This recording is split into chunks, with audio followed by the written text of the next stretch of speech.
So winter wheat is a key component of agriculture in US Southern Great Plain. And here is the map of US Southern Great Plain. And you can see over here, like the colored part is planted with wheat. And it contributes like 30% of the wheat production of total US. And the farmers in this region rely heavily on wheat monoculture due to uncertainty of water availability. So the most common crop rotation followed in this region is summer fallow rotated with winter wheat, because summer fallow acts as a soil moisture recharging period. But still, like the previous research reported that like since 1980, there is a yield stagnation and low precipitation use efficiency in this region, which is mainly like 50% of the precipitation received in this region is lost as a evaporation from the soil or transpiration from the weeds or as a runoff. So the possible solution to this problem can be like intensification and diversification of the cropping system in the Southern Great Plain region. So we hypothesize that intensification of and diversification of rain-fed cropping system using cover crops would help in increasing precipitation storage efficiency and precipitation use efficiency without impacting the winter wheat yield. And the objective was to assess the potential of different leguminous summer cover crops planted as a green source of nitrogen for increasing the summer precipitation storage efficiency and winter wheat, know their impact on winter wheat yield under different tillage practices. So the experiment was conducted at USDA Grazing Lands Research Lab El Reno, and the soils can be classified as Bethany silt loam. The experiment was conducted from summer 2011 to spring 2016. And the experimental design was completely randomized design with 4 replicates each year. And treatment design was 6 into 2 into 5 factorial, where 6 were the nitrogen treatments, 2 were the tillage treatments, and 5 was the year. And the plot size was 5 meter into 5 meter. So here are the treatments. So like for the summer fallow treatment, they were supplied by inorganic nitrogen fertilizer in the wheat growing season. And for cover crop, there were like 3 cover crops: cowpea, pigeon pea, and soybean. So pigeon pea has been analyzed in Southern Great Plains previously also. It has been tested for the forage potential, and there was a positive outcome from the previous research at USDA Grazing Land Research Lab. And for the wheat nitrogen treatment, like for summer fallow, there were 3 levels of nitrogen fertilizer: 0 nitrogen, 45 nitrogen, and 90 nitrogen. And for the cover crop treatments, the biomass was incorporated as a source of nitrogen. And all these plots were subjected to no-till and conventional till. And this whole experiment was repeated over 5 years. So for the measurements, we took 0.5 meter row samplings for the cover crop and winter wheat biomass. And soil moisture was monitored using neutron probe, and the tubes were inserted after the field operations. The analysis was done using prog limits in SAS 9.4, and years were treated as repeated measures, and lines option was used for the mean separation.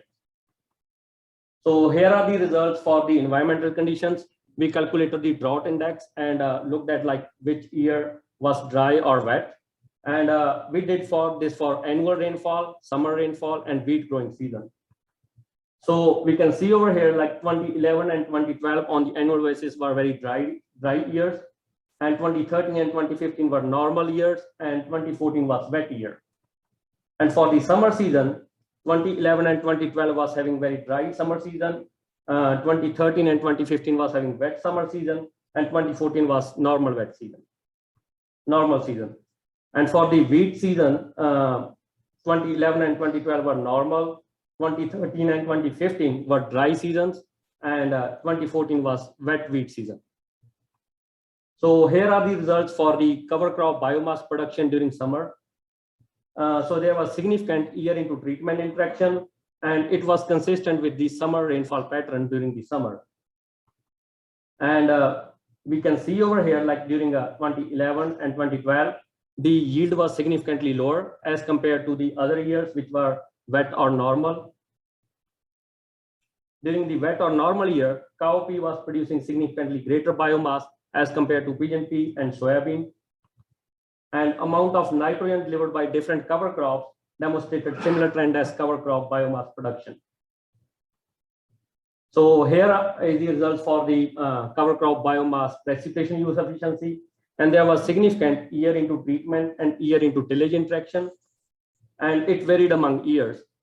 So in dry years, which was 2011 and 2012, the precipitation use efficiency was greater for pigeon pea treatment, but it was only significant during 2012. While for the dry, wet or normal years, the precipitation use efficiency was significantly greater for cow pea treatment. And for the tillage into ear interaction, there, like you can see over here, like during normal or wet years, which was 2013, 14, and 15, there was not much difference between no-till and conventional till. But during the dry years, there was much difference, and it was significant during 2012, which was extremely dry year or dry summer, and we received only 57 mm of rainfall during that summer. So here are the results for the summer precipitation storage efficiency. So there was significant year into treatment interaction and treatment into tillage interaction. So we can see over here, like for the summer fallow treatment, it was significantly greater. I need to move this. So for the summer fallow treatment, it was significantly greater as compared to cover crop treatment during all years, but there was no significant difference in year 2013. The reason for that is like we were having a very wet summer during 2013. And the decrease and difference between summer cover crop and summer fallow and cover crop treatment was greater during the dry years, which were 2011 and 2012. And as the precipitation storage efficiency was negative in the wet years also, we can say that summer fallow was not efficient in storing the precipitation water. And for the treatment into tillage interaction, we can see over here like no tillage was having more precipitation storage as compared to conventional till, and the difference was greater in summer fallow treatment. So here are the results for the winter wheat yield, and there was significant year into treatment interaction.